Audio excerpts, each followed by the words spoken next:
বলছে ভাই ভাইয়া গানটা শুনতে ভালো লাগতেছে, আপনি পুরোটা গান আমরা চলেন রেকর্ড করি। এই হাসতে হাসতেই হ্যাঁ। গানটা রেকর্ড করে ফেললাম। রেকর্ড করার পর মোবাইল দিয়ে ভিডিও বানালাম। সেই ভিডিওটা আমার মোবাইলে রয়ে গেল। আমি বলছি একটা অ্যাটলিস্ট সোশ্যাল মিডিয়ায় ফেসবুক কিংবা স্টোরিতে দেবো, তো তুমি একটু আমি গানটা গাই, তুমি ভিডিওটা একটু রেকর্ড দিয়ে রাখো। তারপরে কি মনে করে গানটা প্রথমে ফেসবুকে ছাড়লাম।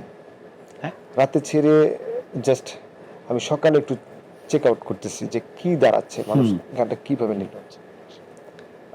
সকালে দেখি কি প্রচুর পরিমাণ শেয়ার হয়ে গেছে গানটা, হিউজ কমেন্ট। আচ্ছা। তো সব কমেন্ট পজিটিভ, হ্যাঁ। সবাই খুব অ্যাপ্রিসিয়েট করছে।